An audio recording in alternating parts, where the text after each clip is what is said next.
Welcome back to another episode of Chicago Hockey Radio. I'm Lee Grossman, with me, Tassos Kirkos and Justin Lynch, back for another episode. It's Friday, thank God. It's the weekend. We've got a couple days in a row of Blackhawks hockey starting tonight in Winnipeg against the Jets. Justin Lynch, sir, how are we feeling tonight?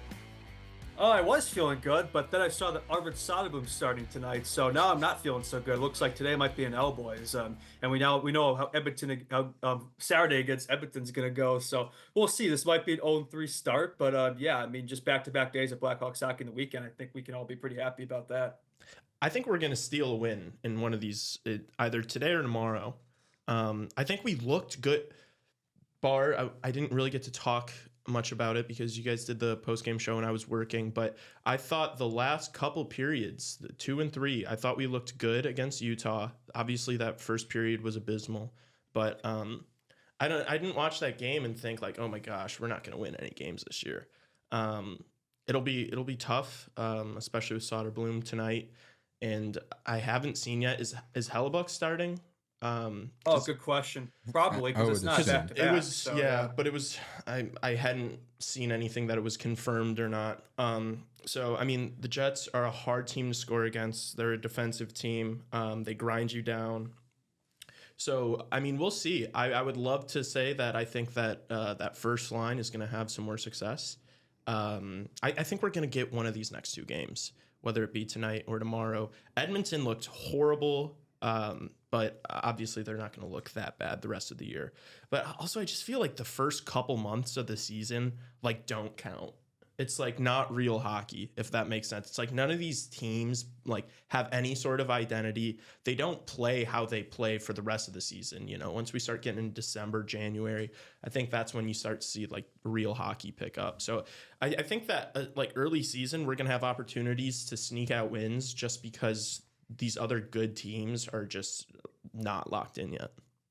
Yeah, I see what you're saying there, but at the same time, it's like we always say Thanksgiving break, right? Like the way the standings look then is kind of the way that tends to look then of the year. So I mean, these games, I mean, I see what you're saying. I think like the teams haven't really figured themselves out yet in terms of that, but I mean, they definitely still do like count, I guess, means something. But I think what you're saying is like we haven't really seen the true like identity of these teams. Yeah, I think they got to figure it out. I think it definitely applies to this Blackhawks team too, because there's so much new faces. It's so much new look team where it's like it's going to take time for this Blackhawks team to get going. I think you've said it, like it's not going to be surprising this team gets off to a slow start.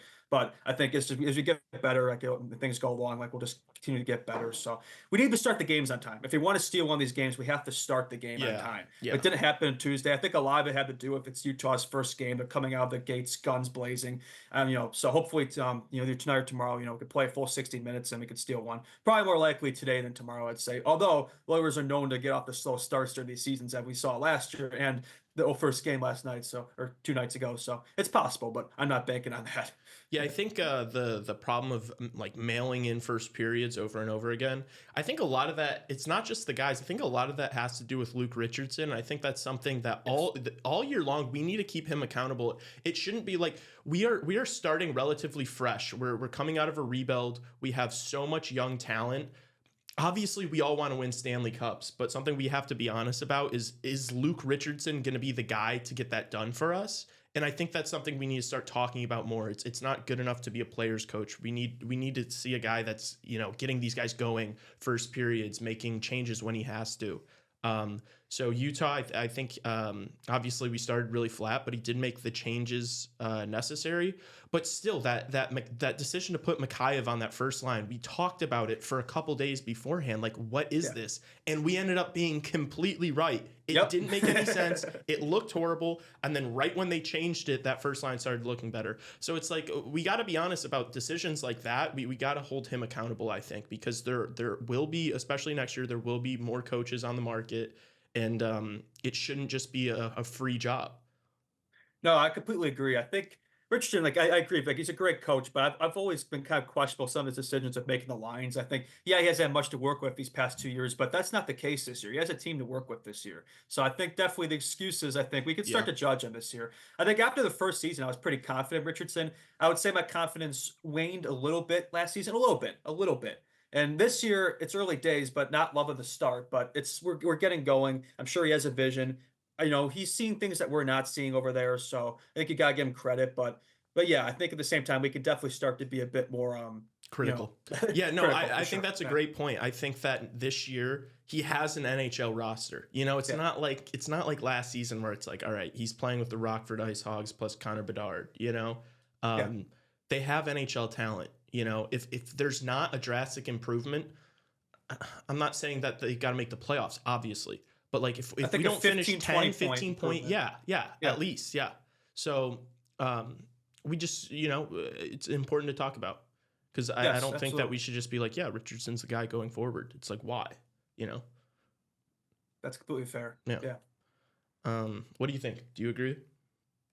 Yeah, I'm gonna be plug God for a minute here. Everybody tune into the post game shows. It will be me and Justin tonight. I will not be in studio. Raven will be holding down the fort here tonight and tomorrow.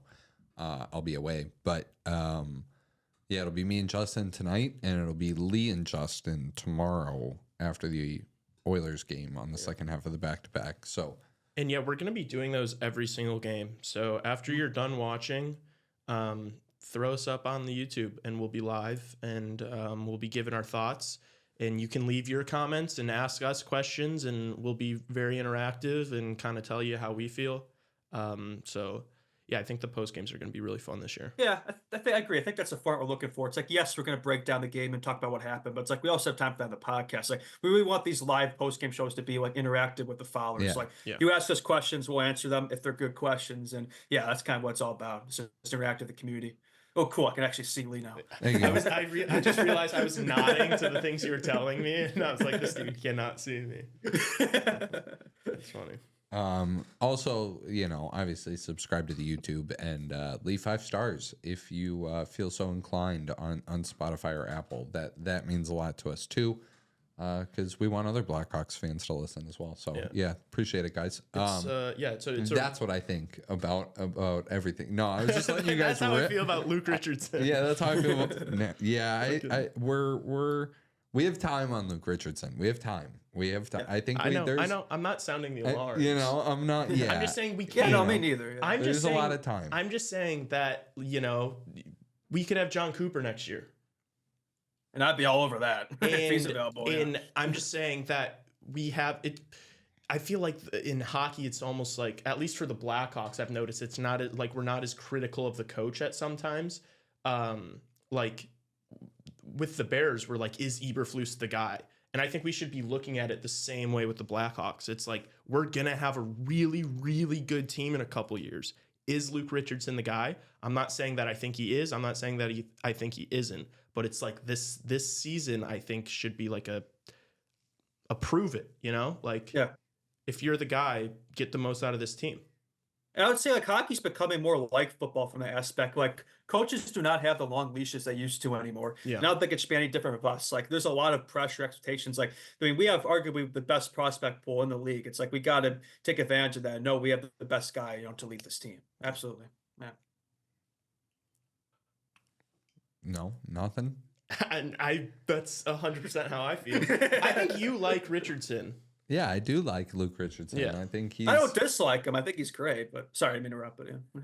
Yeah, I think he comes from the Rod Brindamore school of, I'm gonna do the same thing as you got. Like, I'm gonna put in the same work that I ask you guys to. Like, you're gonna see me in the gym. You're gonna see me, putting in the hours in film and, putting in thought into the construction of this team. And, yeah, not that every NHL coach doesn't do that, but I just believe that you give him some more time and he will, at least develop the young players. I don't know, my issue with what's going on with, and we're really like, feels like we're sounding, I know Lee's like, we're not sounding, feels like we're sounding the alarms a little bit after one game, but I thought he made really good adjustments throughout the game. I thought that happens a lot with Richardson. Like he's always having to make adjustments because his initial line combos make no sense. So then we're learning things on the fly throughout these games. We start these,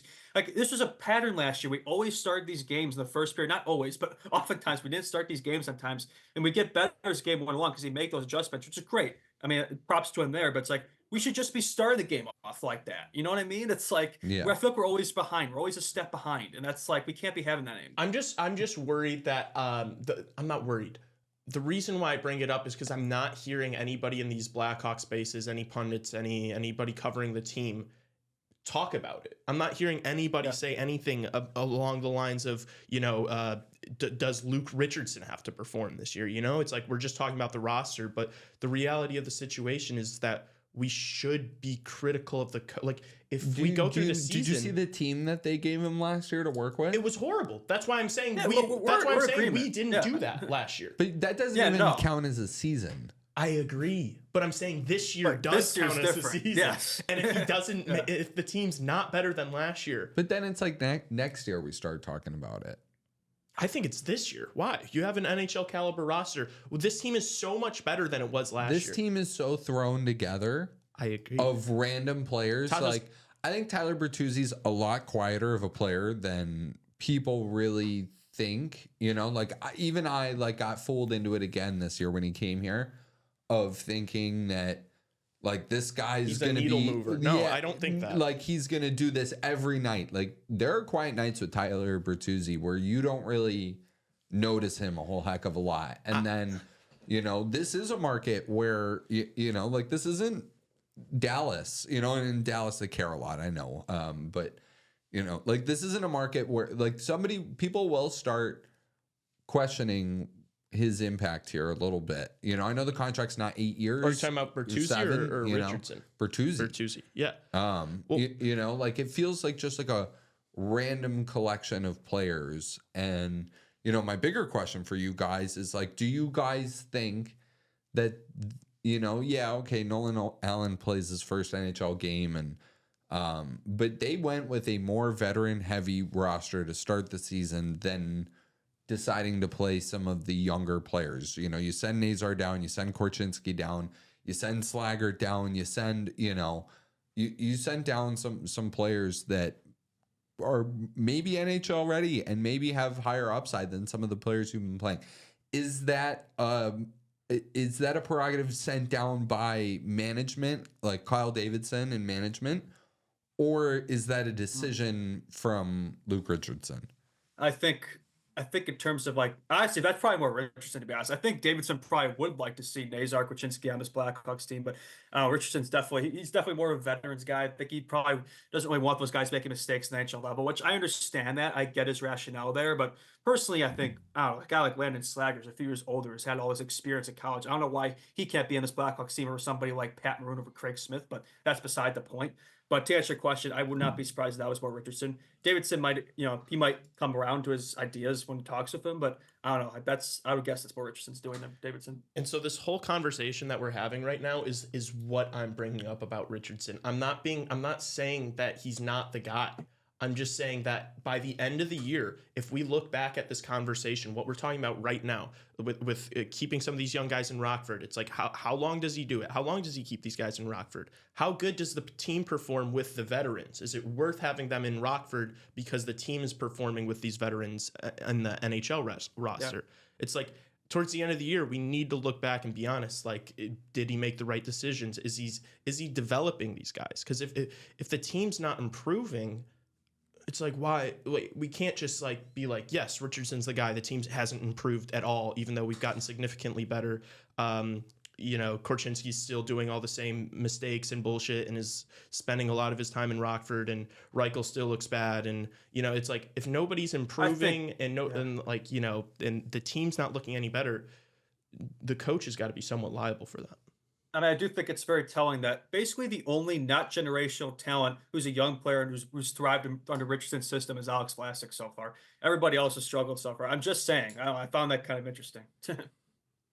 I think the Hawks are going to be in the market for a big trade. If there's a big trade out there in the NHL right now to be had, and I don't know really that there is one out there that everybody's kind of looking at. Talking about now or next year? I'm talking about right now. Right now. You think right now they're looking for a big piece? I just, not right now. Just I think they're going to be a team that is firmly in the market every time there is a player available. I think they're going to wait till next year. I think you're going to hear the Blackhawks name in a lot of trade talks. And I'm not talking about for like mid-range players. I'm talking if like there is a superstar available. I'm talking about Kaprizov level, like Kirill this is a Kaprizov, Mitch this is a Marner. next year problem. This is a next I summer agree. problem. I think next year. I think this team's thrown together enough as it is. All these additions, 7 free agent additions. Yeah. I think we're going to add more people right now. I No. think that's. I think if you have the ability to get a jump on a guy, I know Carter Verhaeghe just re-signed in Florida on an 8-year deal. But if you could get a potential star level talent, maybe if things go really sideways, Igor Shesterkin I don't want to pay a goalie $12 million personally. The best goalie in the world? Yeah. Yes. The best goalie in the world? Yes, I actually do not. Yeah, I would not Yeah, want. that's totally fair. I would we have not enough want money Igor to at spend on 12 these and a half players. personally. I mean, yeah, we're gonna have enough people to pay as it is. Because how much money is Bedard gonna make in a year or 2 years? No, 1 year. Next year. 8.7. Shut the fuck Darn, up. are you kidding me? He's Yeah, making right. way Nine over point- ten. he- What if he Bedard takes takes 8.7, go get Igor 9.8? All right. It would be great. He's not if going he to. installed the 8 times crowds 9 more, but- 8 times 9.8. What if my grandma had wheels? Yeah, She'd no. be a bicycle. I don't think Bedard's gonna take less than $10 million. Yeah, no, he's making now 12, 13 million at least. I think. Yeah. 12, 13 million Yes. What? I think so. What He's if he going to have puts up- back-to-back 100 what if- plus point Yeah. What if seasons he by puts up then, yeah. 90 plus points this year? Yeah, and then 100 plus next year. He's going to. Fellas. He's good. Fellas. Tassos, are you? You And don't plus think? the cap. Plus the cap. think- Is he going going to up? score The 50, market's is going he to going to change. score 50 goals and 100 points like we're talking about? You think he's gonna go for I like a think he could do bridge it. deal? No. You think he'll sign an 8-year, $8 million contract? 9.8. That's what 9.8. $9.8 It million sounds for great. 8 years. It sounds great, but I don't know. I would sign that right now. Yeah. I would have him sign that Oh. right now. No, Fuck would the too. last Before he year. breaks Fuck down, the last yeah. year of the entry level contract. I would have him sign that right now. Yeah, If you're telling me I could have Bedard in 8 years, in 7 years' time, only playing for $9.8 million, oh my God. You know what the salary cap's going to be in 9 years or 8 years? It's going to be a lot higher. guys, $13 million is a lot of money. I know. I know. I'm not looking at it now. I'm looking at what 2 What years is from William now he's gonna Nylander look like. making? Yeah. How is many Mitch Marner pieces do you making? need to win a Stanley Cup? That's a great question. You need 3 elite forwards, 2 elite defensemen, and an elite goaltender. You know, Sounds but right like to me. you look at the Florida Panthers, they had, Wait, You I know. like that question. you know, What do you look What at, do you think? Well, I mean, look at the Panthers. Like they had Barkov and they had 4 elite forwards. Barkov, Sam Reinhart, Matthew Swaggy. Kachuk, Carter Verhaeghe. Those are your Sam stars. But like, I don't know, Sam Bennett was pretty integral to them Yeah, winning yeah, a Stanley Cup. True that. But minimum. Anton Lundell is going to be a superstar. That's just like a really, and Luosterainen's then you have the depth, too. the Luosterainen and the, I mean, dude, the depth they Kyle had. Pozo not even getting in the lineup. They had and, scratches that would have made third lines. so that's a lot of players. teams. And then you look at the back end and you have like Aaron Ekblad, who, maybe isn't a star, but is paid like one. And then you have Gustav Forsling, who Brandon wasn't paid Montour. like one, but was playing like one. And, Brandon Montour. I thought and, that Mikkola guy was unbelievable too. Oliver Ekman Larson was really good.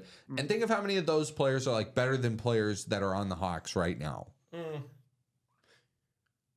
All of those players, except for Bedard. Like you have one, So Oh, Bedard we have is plenty, like we your have plenty in Matthew the Kachuk. pipeline. That forward. Plenty in the Bedard is pipeline. like your Matthew Kachuk. You're still missing Barkov and Oh, we're you gonna know. get that. We're gonna get another elite 4 prospect in this draft, so that solves that problem. We got Korchinski, Levchinov. Hopefully, they could be those 2 defensemen. Then you need at least one of those other forwards to be elite. I think asking for one of Nazar more to be elite, that's possible. And then goaltending, you're just banking on one of Comesso guy I'm working out, which is a big if. But like, I'd rather bank on what we have than be spending. I don't know. I wasn't interested in really Swayman or Scarv. Like, well, I don't know. That doesn't really change for Sturk. I know he's the best goalie in the business, but I don't want to put $12 billion in goalie. We already got to put enough money in all these guys as it is. It's like, I don't know. We already have good pieces. Like I'd rather just hedge our bets on one of them's going to work out. I think you probably need another. You do. You have to. No. That's true. We have to go get another superstar. Like, what did you guys say yesterday in that group text? You guys were in our group chat. You guys were talking about Macklin Celebrini and his debut yesterday, and you guys were lamenting the fact that Chicago was one pick away from having Macklin. Yeah, and I just answered that. Like this draft, like we're gonna get that forward. Like this draft is loaded. So like I'm not really worried about. I don't know if we're gonna get a Macklin Celebrini. I'm not saying we're gonna. I'm not saying we're going to get a Celebrini, but look, James Higgins, Michael Misa, Roger McQueen, Porter Martone, like these would all be great pieces. But you're talking about players that are going to go in the top 3 of the draft. Yeah, I think this team's going to be down there, probably bottom 5, bottom 10. You think? Even if we are better, it's like the whole top 10 of this draft is loaded with forwards. I mean, and plus we have so much draft capital. Davidson's going to probably try to trade up anyway, like he did this year. But just trying to get both. I agree with you that we have to pick up an elite forward in this draft. That our first pick has to be a forward. I agree with you there. But do you not think that we're going to go out and try to get like a big name player in the next couple years? I do. I'm just saying I think that would solve both that, right? We have one the draft for one for agency, then Bedard. That's 3 right there. That solves. There we go. I think you could have it both ways. I just think we're going to see Chicago in the market for big play. Like I just think you're going to hear. I don't think it's going to happen this year. Maybe if somebody is available at the deadline and you can go get a piece early and jump on signing him to an extension, and the asking price is maybe not something that you deem too much if you're Kyle Davidson, maybe. Or if somebody like Igor Shesterkin really does hit the market, you're telling me you're not going to pick up the phone? You guys aren't picking up the phone. And reaching out at least. Be like, hey, would you? I didn't say we wouldn't reach out. Do you have any interest in playing in Chicago? I don't think that Kyle Davidson will. He's got these goalies that he drafted. He's got Peter Mrazek for a couple more years. I don't see him. Kyle Davidson is not a guy that like goes back on like something that he's done. Really. Yeah, no. He makes his decisions and then he kind of rides them out. Like if we're raw right now, like if this was like a year or two later, I'd be more interested. But it's like I don't know, we're still in the middle of this rebuild. It's like, and we already have Mrazek Broswell for the next 2 years. It's like I don't know. I just don't think it's something he'd be looking at like right now. Yeah. I don't know. I just think you could offload Mrazek. I think we need, as much as this is great, I think we need to get back to the present here a little bit. There's a whole lot of Well, I mean, we did ask. I think these are discussions for another time. Well, we asked people to send in questions, and they did. And 2 people sent in the same question. What was it? And it was about the goaltending. And it was, do you think? Fair enough. Do you think that the Blackhawks have a goalie in the pipeline that is actually good enough to be the guy? And we have 2 guys who could be that way. You can't really predict that, boys. That's the thing. No, I know. It's a big if. So from that aspect, I understand going after Sturkin. It's like it's a guaranteed thing, right? Like we know how good he is. It's like, but I don't know. I mean, it's like goalies you can't really predict. It could boom or bust. It's you can't really say for sure. But I think I have faithful enough both Comesso guy that one of them will work out. They're both great. That's a 1A 1B tandem, and that will work out great. But if not, then you could go after that later. Like, I don't think this is a now problem. Yeah, that's the thing is first of all, I like Peter Mrazek a lot. I think he's a really good goaltender. And so we have him for 2 years, and then we've got 2 goalies in the pipeline that we're kind of banking on, right? It's like so it's not completely figured out, obviously, because we don't know if Comesso or Guyan are going to pan out at all. But you have the options that it's set up to pan out. So I don't think that goaltending is going to be like an issue, or like a thing that Katie's going to be like really looking for. I guess. Because then what if you go out and get Igor and then Comesso ends up being a top 5, top 10 goalie in the league? Then you trade him. But then you don't really have much bargaining power. Because then teams are going to be like, well, you're already paying Igor 12.5, so what are you going to do? You're going to fucking take this late first rounder and fucking thank us. Yeah, I don't know when it ever is a problem to have like 2 of the best goalies in the world as opposed to 1. So you're saying you think they should get Igor? I just think that the pressure to make the playoffs for the Blackhawks is going to exist, not this year, but it is next year. it's gonna start being a topic of conversation, As it should. and that's what I think. Yeah. The Luke That roster's Richardson gonna get so much naturally better, though. That's the thing. You're gonna is be adding over a year if you Nazar, don't add Korchinski. anything. If you don't add anything, Yes, because all these prospects, dude, we have one of the deepest, best prospect pools in the league. to go to the Top playoffs, three. though, to go to the playoffs 2 years, I mean, next year. Yeah, they're gonna be close and they might make it. I mean, we talk about if they add that big addition in free agency and offense, you add that in addition to all these guys coming up. I think that's a team that can make the playoffs 100%. And also, again, next year, like after this season, I don't think they're gonna do it this year. No, it's not happening this year. This is we need another. As much I hate to say it, like this does need to be, I think, another tank season. Like we desperately need a top 5 pick. Yeah, We need to And supplement. we've Bedard already with, talked about Bedard it. needs his Will Smith, like Celebrini. We've already talked about it with like the Martinez thing and trying to give Hall good minutes. It's like they're probably gonna flip these guys at the deadline this year. for more draft picks. Absolutely. 100%. Bedard's supposed to be better than Celebrini, though. Like, Oh yeah, we all know that. Yeah, but like think you know, he's going he's to supposed to. But yeah. you still he need is. that complimentary piece though. He can't do it on his own. But like As much Austin as I- Matthews, as much as Austin I- Matthews made the playoffs his first season. The at least team is in a completely different situation. I guess. You can't be comparing. This McDavid, Blackhawks team, you know? the team that Connor Bedard came into, if he scored 110 points, he still would have been a bottom 10 team in the league. Yeah, I know, but Yeah, this I is know. year 2, and next year will be year 3, and then you're paying him $10+ million a year. I think next year we're going to be good. I think this year we're gonna make. We watched one game. Yeah, no, I know. This is I think definitely. we're gonna be good. A couple inches, we would have won that game. The Philip Kershev post, and then Tyler, couple and inches then off, story of my Bertuzzi life. at the post. Like they could have won that game. They were the better team the second and third period.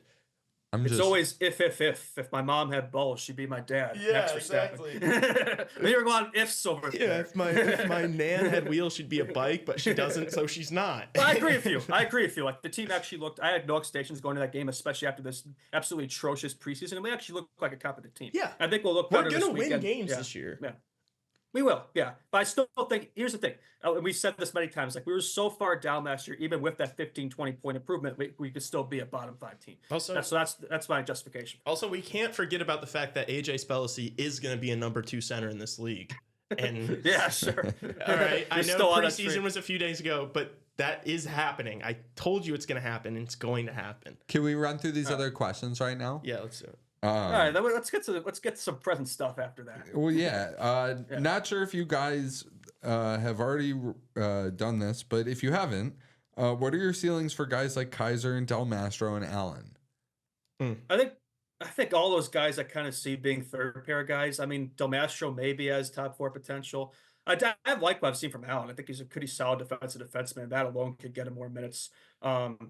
And then Kaiser, I haven't really seen. I mean, he hasn't really been playing this year so far, so we'll see. He was just activated off of IR actually, which sent Phillips to the minors. But I did like what I saw from at the end of last season. So I kind of see him as similar veins as like Allen, like maybe a third pair guy. But we'll see. Yeah, I'd say probably the same thing, second and third pair. And it wouldn't be a problem, but the thing is like if one of those guys are able to be like a top pair defenseman, then it's like, what do you? I guess again, it's a good problem to have, but it's like you've got Korchinski, you got Levshinov, you've got Vlasic, and you got Jones for years to come. And you have all those guys. It's And where and where then do these guys slide Rizal in? too coming That's in from why Minnesota. I didn't want him to draft a fucking defenseman second That's overall. like 'cause exactly you got the so many thing, yeah. goddamn defensemen in the pipeline, and if you wanted a right shot defenseman, you could have packaged a couple of those guys and gotten a right shot fucking defenseman. Or we could have just picked him this year. Yeah, it wasn't like we had to do that last year. Whatever, we've had this discussion a few times. But I'm totally in agreement. I think Nolan Allen's gonna be pretty good. Yeah. Yeah. First round pick. Yeah, I like his game.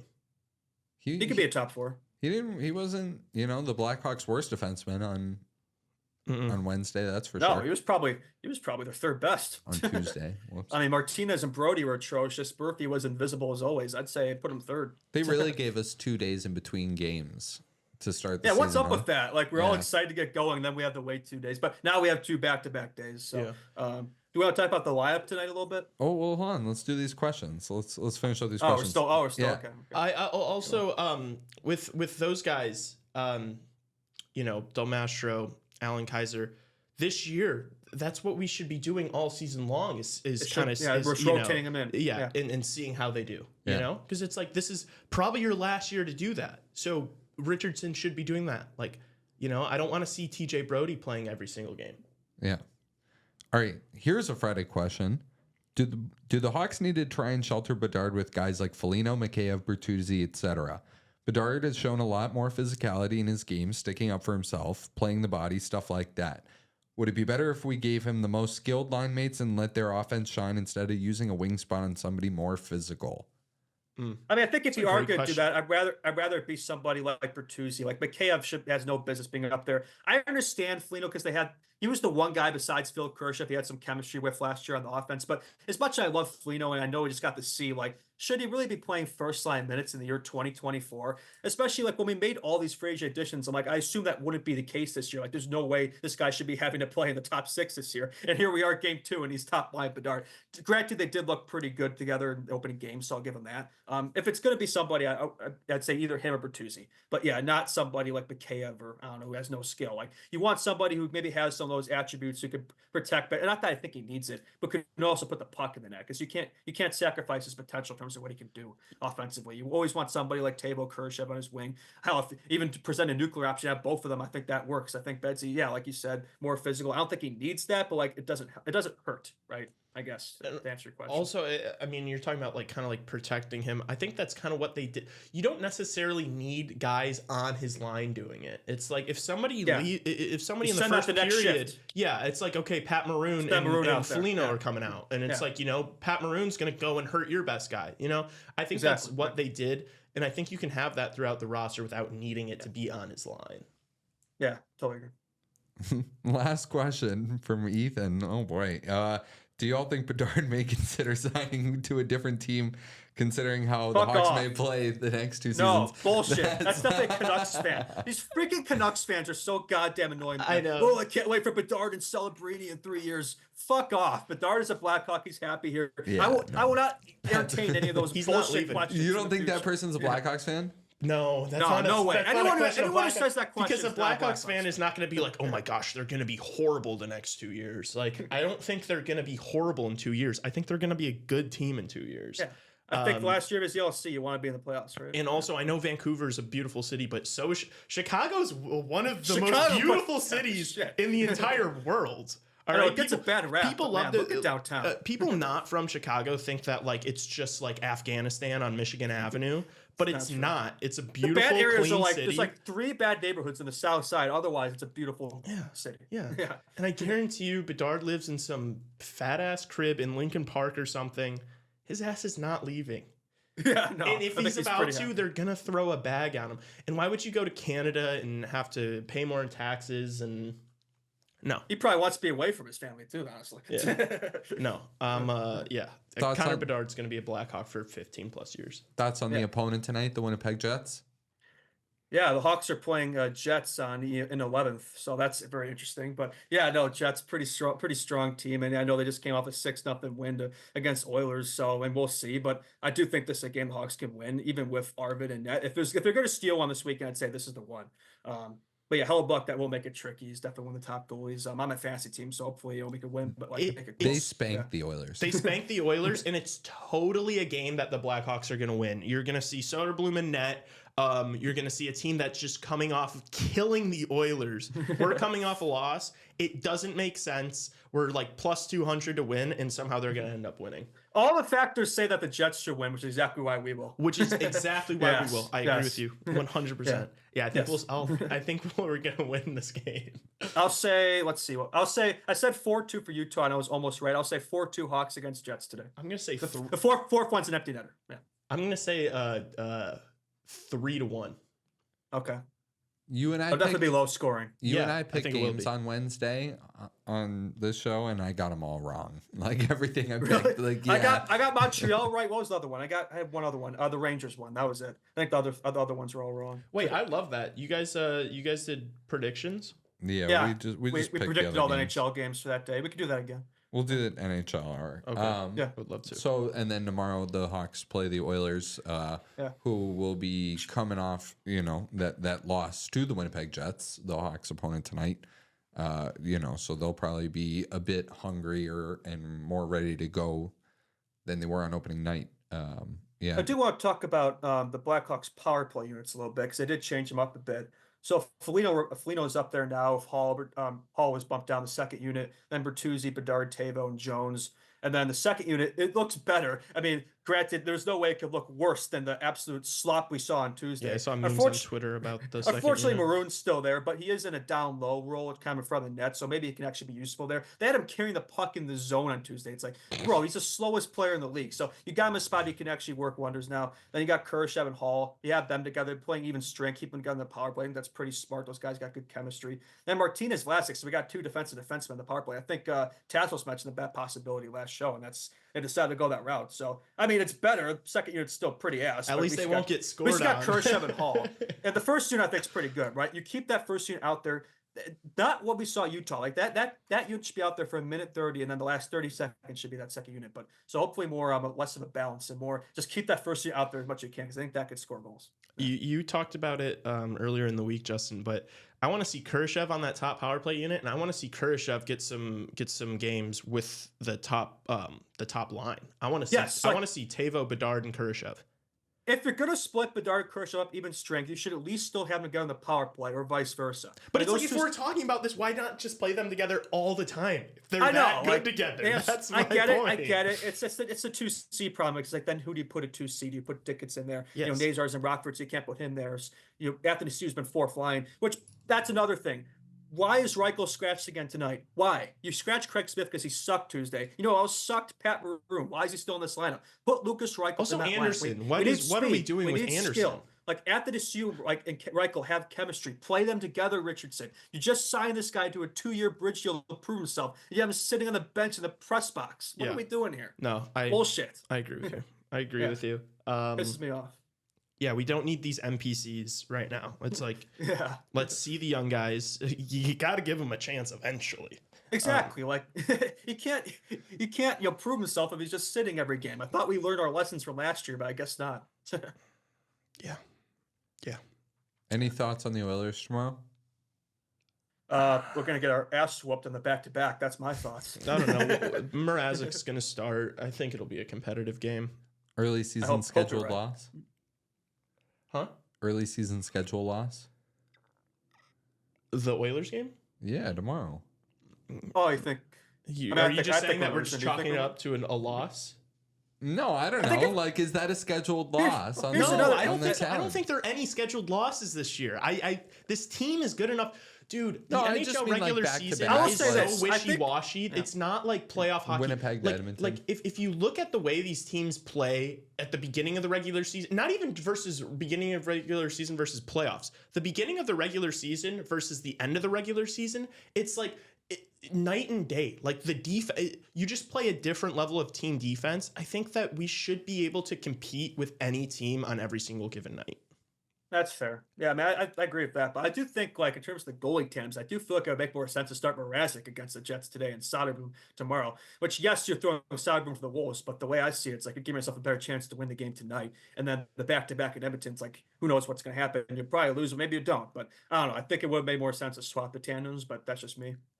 I don't think that's how Richardson's going to look at it. I don't think you can look at it like that as a head coach. You can't be like, we have no chance against the Oilers, so let's just put a backup in. It's like you're going to play your best guy against the best teams. I guess. You're not going to be like, this is an easy team. Let's put Mrazek in and then give. I mean, the Jets are an easy team. I don't know. Because you're kind of right. I don't like it. As a professional in the NHL, you can't look at it like that's just a horrible precedent to set for your team. We got no shot in Edmonton. I'm not saying that. I'm just saying, anyway. What else? Thoughts on the lineup tonight? Any other last thoughts? I haven't even seen it.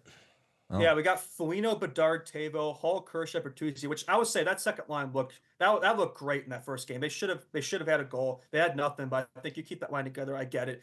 I mean, I know the arguments for Kurashev, Bedard. I get it, but I understand keep that line together. We got McKayev, Dickinson, Anderson, so that'll be your shutdown line, forechecking line.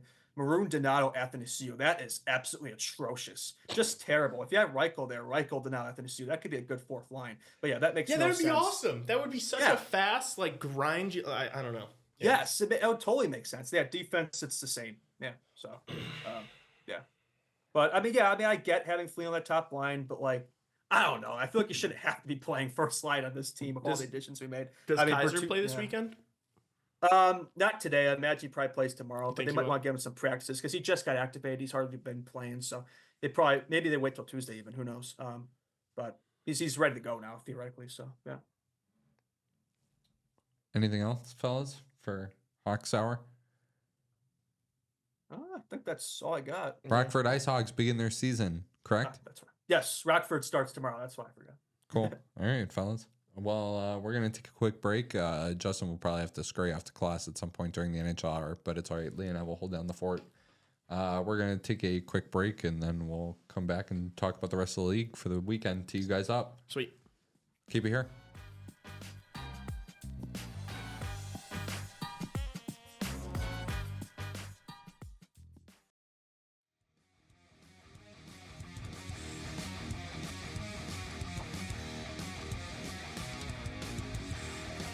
All right, it's the NHL Hour, Chicago Hockey Radio. Wrapping up a Friday. Justin, Lee, Tassos, and Raven all in studio, except for Justin on Zoom. Yeah. NHL Hour. Macklin Celebrini, NHL debut. That was awesome. It was so sick. Yeah, no, he looked really good, unfortunately. Or fortunately, I should say. Yeah, no, good for them. Good for the Sharks. Good to see him looking good. And yes, that was probably the luckiest first goal in the history of the NHL, but you know what? It was skillful, too. He had an assist later in the game, too. And I will say... The assist was awesome, too. I thought the best part of the game for him was the second period power play. Like, just his puck control, like the way he looked. Oh my goodness! Like I don't know, he kind of reminds me a lot of Jonathan Toews the way he plays. I don't know. He's just so talented. He could definitely be a good two-way center, franchise guy. I don't think he's generational like my boy Betsy, but I think he's going to be great for them for the Sharks. And man, that team is going to be something in the future. Definitely the Hawks' main competitors, I think, in the West. It'll be a great rivalry with Bedard for sure. And then they completely fell apart in the third and then lost in overtime. As usual. Yeah. No, so nothing's changed there. And then I think they started in overtime. Yeah. It was so quick, but I think they started Smith and Celebrini in overtime, if I'm not mistaken. I think you're right. Yeah. I was not awake for that. And then I was watching. I don't remember. I don't know. They started Celebrini. I don't remember if it was Smith or not because I was watching. Like my girlfriend had something up on the TV that I was watching. And I kind of just had the game on my phone, like to the side. But they just did not. They just didn't defend. That St. Louis that was probably wasn't the best idea. Yeah.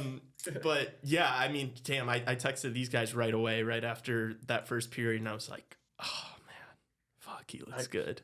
It's like I will continue to have nightmares about those 3 games we had to beat the Sharks for no fucking reason. 2 of them we were down like 3-4 goals going into like the last period, and we decided to come back for no reason whatsoever. And we could have had the greatest 1-2 center combination of all time, but here we are. But it is what it is, I guess. They needed it more than we did. You both are we guys. What do you mean we? Like when you talk about the Blackhawks, you say we. Oh yeah, because like you're both employees of the team. You have such a different perspective because it's like you're a Toronto Maple Leafs fan, but you've like never lived in Toronto. And it's you've like even like when we met, like since I've known you, it's like and you probably know I've been getting more into the rest of the league the past couple of years. I'd say my knowledge about the rest of the league has grown the past couple of years. But like growing up, I didn't watch the rest of the league. I wouldn't like just turn on a hockey game for, like I wouldn't be like, oh, I want to see Celebrini make his debut. I didn't care. I only watched the Blackhawks. That was the only team I gave a fuck about. And so that's why I say we, because it's like I'm ready to die about this shit, bro. Like run through a wall. Like, yeah. Yeah, I try to watch as much not Blackhawks as I can. Definitely something I've gotten better with. Yeah. I used to be better at that when I was younger. We always get the center ice, and I'd be watching a ton of games. But then I kind of stopped in high school. I kind of just watched the Hawks. Now at college, like I'm trying to watch other teams too. I'm always watching Patrick Kane, the Red Wings, and then Celebrini. Like big games. Like you're like, okay, that's one I need to watch. But, especially now that I'm doing this, I feel like I should be watching more NHL games as well. So that's another thing. Yeah. I gotta be watching Beachkov before today. I think he's debuts, so that'll be fun. Yeah, he'll make his debut. So will Jet Luchenko, I imagine. That's right. Yeah, him too. Yeah. Yeah, so that'll be exciting. They're in Vancouver, part of 4 games around the NHL tonight, outside of the Blackhawks game. I'm gonna be betting on Mitchkov to score a point. Really? Tonight. Yeah. Yeah. I'll say he does first goal too, like Celebrini. He's gonna be on the first line. He's gonna be on the first power play unit, and his point prop on like pretty much every betting site is plus money. And that's not going to be the case for probably the rest of his career. So the Canucks don't have Demko in that, so that's definitely a goal he could score on. Yeah, the Canucks are pretty injured. I kind of like Philly to win tonight, honestly. Yeah, actually, I agree with that, actually. Vancouver's, Pia Suter's out, too, I think. Blackhawks legend. Yeah. The Canucks look good there for a minute, for about half a period against Calgary the other night. Yeah, what happened? They blew. Did they have like a big lead or something? Yeah, and then it went off the rails, and it was all Calgary from there. Yeah, I could see it being a points game. I could see a high scoring game. Yeah, these teams are like coming out for their first games, like all energized. A lot of high scoring games, yeah, for sure. Yeah, the Rangers going into Pittsburgh and beating the brakes off them. And however, one game that I don't think is going to be high scoring is the Carolina Tampa game tonight. I do not. I do not think that one's going to be a barn burner. Really, Hurricanes trap hockey. I think there's going to be. I think the Lightning are going to have a problem this year because they completely relied on their power play, and now that you've got different pieces there, and you don't have Stamkos, you got guys shooting with different hands. I think it's going to take a long time to adjust. I'm going to be, I think that they're going to struggle for a while, and they're going to have to rely a lot on Vasilevsky too this year. And it's like, we haven't seen the same Vasilevsky the past, year or two that we're used to seeing. So, And then I think the Hurricanes are going to go back to kind of that defensive Rod Brind'Amour system. If they want to have any success this year, they're going to have to, just because, they lost some offensive pieces. So I don't know if it'll hurt them that bad. But yeah, I'm going low scoring for that one. That's fair. I could definitely see that. Yeah, Lightning are going to be so reliant on that top line, Gensel, Point, Kucherov. Like, that's going to be their driver. Because outside, you got Hagel, you got Sorelli, you got some pieces, but there's not a lot of depth there. So that's going to be an issue for them. Yeah. I agree. I'm picking the Hurricanes to win tonight. If you think about how much depth, the both of Colorado and Tampa Bay have both lost since, Tampa Bay going back to back and then going back to the final and facing that Colorado team and losing. Colorado's roster looks horrible right now. Yeah. A lot of guys making their NHL debuts. Yeah. Ivan. We need to call Marcel up. Yeah, we got to compete with them for this two-name thing going on. First guy in NHL history with the same first name and last name. Damn it. Should have been Marcel. Wait, what's his name? Ivan. Ivan squared. His middle name is Ivan, too. No way. Ivan. Wow. Yeah. Ivan. It sounds like a commercial for like. Oh man! Don't quote me on that. I think his. No, you're right. You're right. Yeah, am I? All right. Yeah, I remember watching the World Juniors a few years ago, and they mentioned that. Yeah. Did like his grandma, his mom, and then his dad each get to pick and then they all just kind of unanimously went with Ivan. He went with Ivan. I guess so. Yeah, this will be funny. I don't know. Ivan. Yeah, I don't know really how that works. I'm gonna do that tomorrow. Comedy family over there. What else do we have on our list? The Rangers, Alexis Lafreniere. I know we talked about Shesterkin a lot. They're working like 8 years. Scored the other night. 8x8, right? Isn't that what they're working on? Or envision? That's a lot. It is. But I think it'll be worth that. And you think Bedard, if he gets 8x8, you think Bedard's gonna get 8 if Lafreniere's making 8, Bedard's making like 14 at this point. I wouldn't give Alexis Lafreniere 8x8. No. I would give him... Not now. Yeah. I'd give him well, actually, no, I would not. Like 7, I don't know, 6.5, 7. How much is Gunther? Gunther just signed like for 7 or 8, right? I'd take Dylan Gunther over Alexi. Oh, I would. Lafreniere. I'm just saying. I feel like that's like something you could kind of work with. I don't know, like 1 million less than that. Alexi Lafreniere's progression throughout his career is something though worth note. Like he could be like an elite player in a couple of years. It's been a slow burner, but it's been like very like he very got consistent. so much better as the year went on last year, and then that goal he scored the other night was fucking filthy. Yeah, he could still be an elite player, no question. That 2020 draft though, like where do you take Lafreniere? Who are some? I know Byfield went 2, right? I'd take Raymond over him. Oh yeah, Stützle as well. Went 3. So he probably goes third. Let me look this up. I'd take Stützle over Lafreniere. Yeah, I would. I don't know if I take Jake Sanderson, Jamie Drysdale. Would you take Byfield over him? I don't know if you take Byfield. You would. Yes. Okay, that's fair. Yeah. You love Quentin Byfield. I think yeah. I would 100 times out of 100 take Quentin Byfield over Alexi Lafreniere. Jamie Drysdale. So he goes 4th probably. I don't think anybody else here would take ahead of him. Seth Jarvis. Ooh. I might take Seth Jarvis. Seth Jarvis went late though. Didn't he go like 30 or something? No, Seth Jarvis went 13. Ooh. Yeah, I'd probably take Seth Jarvis over Alexi Lafreniere. Nah. Yeah. What? No, I'm not taking. I mean, yes, maybe right now, but Lafreniere is still capable of so much more, and I think you're going to continue to see that. So I think you got to look at ceiling, right? Brock Well, you don't Faber think Jarvis is going to get any better? I think he will, but not the level of Lafreniere. No. I guess I don't see your logic. You're just still going that you think you're maintaining the fact that you think Alexi Lafreniere is going to develop into like a really, really elite talent. Yes, I'm maintaining that. Okay. Yeah. All right. Yep. I'd take Seth Jarvis over Lafreniere. That's fair. I probably We would. shouldn't look up their fucking points, right?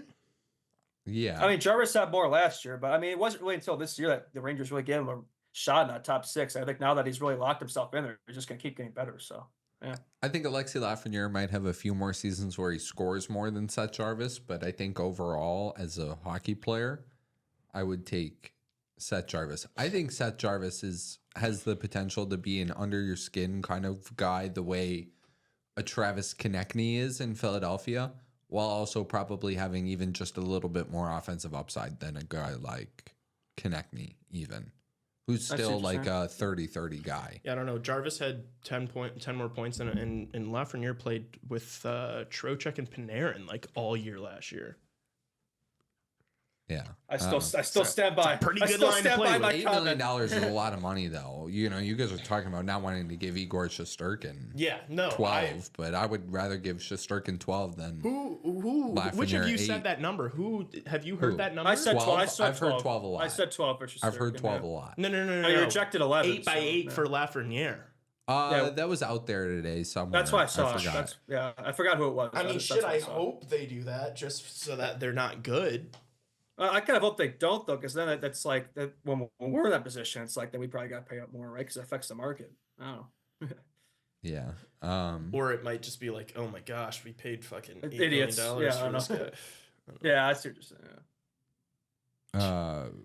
Brock Faber went 45 in the 2020 draft too. Just Would you take Brock Faber over Alexi Lafreniere? yes, All day. all day. You wouldn't? You would. You wouldn't a bona fide, sure number 1 defenseman you would not take over Alexi Lafreniere? I don't care. Wow. I still have faith. I'm like Dutch Vanderland for Red Dead. You gotta have faith. Alexi Lafreniere had like 10 more points than Brock Faber last year. I don't on the care. first I'm line looking at of the potential. President's Trophy winning team. I'm not looking at right now. You guys are so short-sighted. I'm looking at the future. I'm Brock looking Faber's at the gonna future. be a stud. What's the ceiling for Alexi Lafreniere then? I think he could be elite number 1 center. I think he could be putting up well over a point per game. You have to say top 10 forward in the league to say that you'd rather him over Brock Faber. Because then what's Brock Faber's It doesn't mean he's ceiling? going to be that every year. I mean, What's Brock Faber's ceiling? I don't know. I'm convinced he's more of a 2D than a 1. He can be a top defenseman, but I think he's more of a number 2, to be honest with you. Really? Wow. Interesting. We're throwing all the takes out there Dude, on Friday. I'm clipping Holy. this and posting that so that Minnesota Wild fans can lose their fucking minds. I'm gonna be honest. I really just don't like Brock Faber, and Wild fans are so goddamn annoying. So there you go. Fair enough. If I have to see one more, Bedard's plus minus was minus 44. I'm gonna. Oh well, that's not even relevant though. Would you Yeah, trade? but every single Bedard post, these people will be in the comments. Oh, the glazing is crazy. Oh, Faber should be winning the Calder. What a bunch. No, of I know idiots. it's annoying, but would you trade Kevin Korchinski for Brock Faber? Yes. Oh yeah, okay, that's fair. Yeah, you would. Okay. Yeah. That would have been a lot of juice if you said no. No, that's fair. Yeah. I think he's good. But I don't know. I think some people maybe overhype him a bit. That's mine. Okay. Yeah. 14 games are on the NHL tomorrow. That's a busy day. Only 4 today, right? Yeah. Yeah, only 4 Tomorrow today, is a only 4 on massive Sunday. slate. I think Joe loves to do that, man. Like, they have a really busy day, and then a day where just like a couple games. Yeah. I'm gonna start referring to Alexi Lafreniere as Justin's guy all year long. Justin's guy. He better Lafreniere. perform now. I mean, I have a Yeah. lot riding on Alexi Lafreniere now. Yeah. Yeah, you put it all out there for Lafreniere. Yeah. What else, fellas? Anything? I say, let's do some predictions. I say Hawks, Jets. I'll be a homer and say, I think I already said it, 4-2. Lightning, Hurricanes. Yeah, I'll say the Canes win that. Flyers, Canucks, I agree with Lee. I think Flyers take that. Blues are on a back-to-back against the Knights. I'll say Vegas takes that one. Do you have any thoughts on? Oh yeah, you go first. I did you 4-2 Jets? 4-2 Hawks. 4-2 Hawks. Oh. Damn, I don't want to say the exact same thing as you. You said 3-1, I think, right? Yeah, but all the other picks are the same. I'll say that I think the Blues, I think sometimes going back to back, kind of you're just in rhythm and you're on the road and you just legs are keep under it you. moving. Yeah. I'll give me the Blues to get it done in Vegas tonight. Did you pick all your games? Yeah, because I already said I think the Canes are going to win and I think the Flyers are going to win. All right, I think I think the Canes are gonna give me the Canes. I'll give you a score for the Hawks Jets. Jets win 5-1. I think the Canucks beat the Flyers tonight, and I think the Golden Knights beat the Blues at home. Yeah, give me all the home teams tonight. Taking all 4 of the home teams. Yeah, I'm sure that's going to go swimmingly. Yeah. A lot of comebacks in the NHL this season too, off the rip. Yes. I've been noticing that a lot. A lot of St. a lot Louis, of 2-3 has goal had fucking comebacks. back to back. Yeah, I don't know if they're going to be able to do that against the Golden Knights. Yeah, it's never really worth a lot. A team that comes back in a lot of these games, that's not sustainable. It's not sustainable, but it is the mark of a good team. I'm not saying St. Louis is that, but I think good teams win games that they shouldn't. Yeah. It's about like see how that, nails yeah. you are. It's about like how can you win with your back against the wall? Do you think the Blues are going to be good? No. I'm still not sold. I know they've had a good start, but yeah, I mean, 2 comeback wins. I mean, to Against start the garbage season out. teams, Yeah, too. they Yeah, were- I guess not the best teams too. Yeah, I'm not sold on them at all. My mind has not been moved. Yeah, those were 2 layups. I know for you them. like Jordan Kyrou, though. That's kind of your boy. Yeah, I like Kyrou. He's a really good player. He looked great in the first game against Seattle. He was good yesterday too. What do you guys think about the draft next year being in LA? I mean, I'm not moved by that.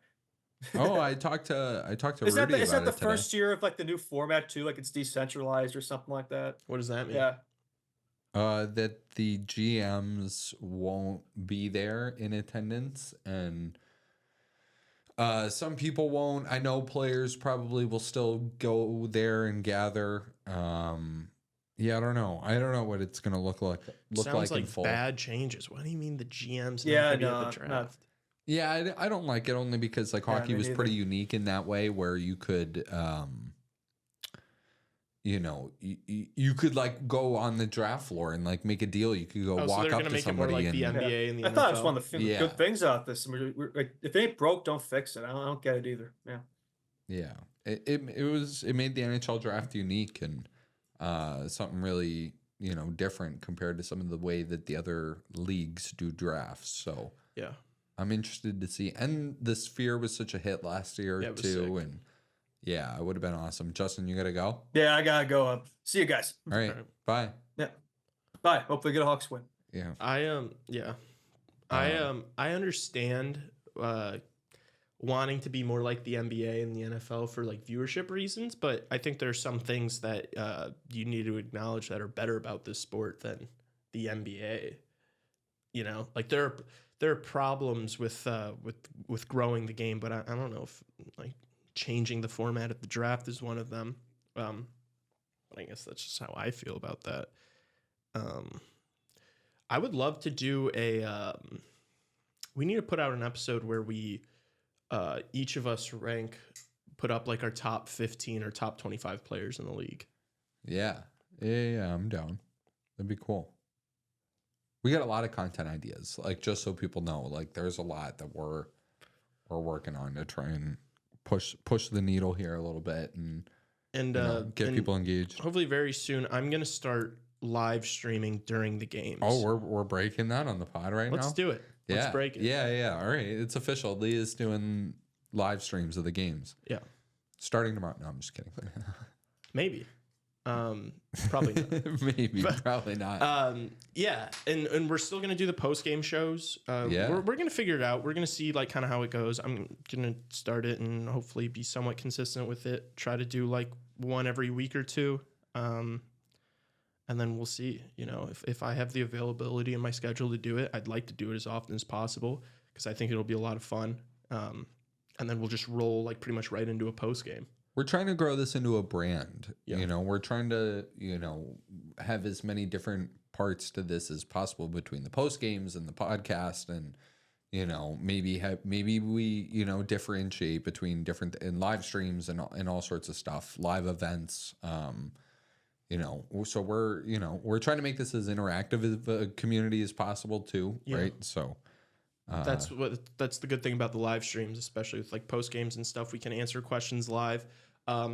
Definitely keep sending us questions throughout, either to Hawks memes or to our Instagram at Chicago Hockey Radio. So we'd love to answer questions during these shows. I think we always have time for that. And it's just good conversation pieces. But yeah, we want this to be interactive. I'm a lifelong Blackhawks fan. I've throughout my life, I've had the desire to watch or listen to somebody talk about the Hawks, and there's never been that many people kind of in the market doing it. And so we definitely want to become that. So I essentially asked Rudy Hodgson today on the morning show. I was like, what do you love about hockey? Essentially just, and what do you say? Well, just cause he does play-by-play work. And, he was just like, oh, I love the flow of it and the way these guys care and the desire to win the Stanley Cup and the meaning behind the Stanley Cup, which I think is the greatest trophy to win in sports. And, definitely one of the hardest ones, if not the hardest one. You could throw the World Cup in there, but it's pretty close. I would, the thing about the World Cup is you can just have a team that's just simply better than everyone else. It's the World Cup's really hard to win. There's not as many teams in reality, maybe not every team in the NHL has a chance to win this year, but I wouldn't be surprised if 16 teams right now won the Stanley Cup. The San Jose Sharks have a better chance of winning the Stanley Cup this year than Trinidad and Tobago winning the World Cup. Yeah. But with that being said, the Edmonton Oilers do not have as good of a chance of winning the world of winning the Stanley Cup as France does of winning the World Cup in 2026. It's probably pretty close. Yeah. I'd say those are the top two trophies for me. Yeah. Those are. I agree. So Rudy's killing it. They're crushing it on Foreign Blues. Mm-hmm. We need to do some stuff with them, especially when we play the Kings. Raven, can you look up when the Hawks play the Kings this year? I am excited about that. That would be really cool. But you know, I know I said this off the rip earlier in the Blackhawks hour too, but like, you know, subscribe to this if you're at this point in the show, please hit subscribe on the YouTube channel. And It's really easy to do, and it does help us out a lot. Yeah. Because I think if you are watching this now and you're consuming this as is, like, I think it'll be more beneficial to for us to grow, because I think the content will be better. There'll be more of it. you'll be one of those people that's like, hey, like I was on the ground floor of these guys. Yeah. I was with them when Justin was ending Zoom and going to class. Yeah, I'm scurrying off to class. What do we got? First game that they play is going to be November 2nd. November 2nd. That's not too far away. That's not too far away. It's a Saturday. It's a Saturday. It's a Saturday, and it's like a matinee. It's at Yeah, it is. 3 p.m., so it's 1 o'clock their time, LA time. Interesting. Maybe we could do like a live stream with Jordan too, if he's not working, and maybe Rudy and us, and That'd be fun. that'd be pretty cool. All right. Well, be on the lookout for that. When's the next time they play after that? March 3rd. Oh, okay. So later on in the year. That's like right after my But then birthday. they play them again almost 2 weeks later on March 20th. So month of March. Definitely something in March. We'll have to Yeah. do, but Any other thoughts, Lee? What are you looking at around the NHL? Like, what's getting you going?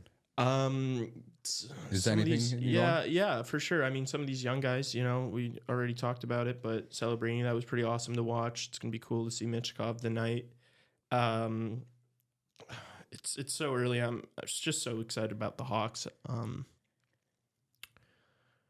What's getting me going? I don't know. I'm a hater, so I want to see a bunch of those teams on the East fail that I kind of said that I didn't think were going to be very good, like Washington and Pittsburgh. And yeah, I like seeing teams lose. Yeah. It makes me feel good about myself. Colorado, too. I was low on them. I would love for them to somehow not make the playoffs. But yeah, I'm just excited to for this year to start, and it's so nice to finally be like every day, if I'm not doing anything, to be able to just throw on a game. You know, That's There's so nothing true. better. That's so true. There's nothing better. So I guess that's it for me. I don't know if you have anything else. Yeah, I don't know. No, I'm 14 games tomorrow is a lot. Yeah, it's a full slate, and there's a lot of college football on tomorrow. I think I'm gonna probably watch a lot of sports tomorrow. Yeah. I'm sadly working. This has totally gone off the rails. Yeah, all right. This has All right, totally we're gonna- gone off the rails. We're gonna end the show. No, I'm working this late job. I'm working this job 6 p.m. to 6 a.m. So tomorrow I'm gonna be like sleeping all day because I'm Like, working right. it. Who's going to this haunted house at fucking 4 a.m.? It's a scarecrow festival. At 4 a.m.? Nobody. It's to make sure that nobody messes with the scarecrows. Oh, That's my job. You're just defending scarecrows. I'm defending scarecrows. Are you gonna During the night. Are you gonna hide as one, pretend to be one, and then if somebody runs up, you can be like, ah. You want the truth? Yeah. If anybody tries to mess with the scarecrow, I'm gonna let them. Anybody. I am not willing to die for this. No, shit. absolutely not. I am not getting in a fight over a scare. That's okay. Absolutely not. All right. Yeah, this has gotten totally off the rails. Oh my god! You said I'm not doing anything about it. No, I mean, Oh come my on. God. We have Chicago Hockey Radio on Monday. Yeah, I true gotta that. get right Fuck back them after it. scarecrows. All right. Yeah. Thank you guys so much for watching, listening. Please subscribe. Yes, Give leave 5 5 stars. stars. Like, comment. Send it to your grandma. Listen to our other podcasts. Send it to your Mima. And yeah, we'll see you tonight for the post game show. Go Blackhawks. Peace.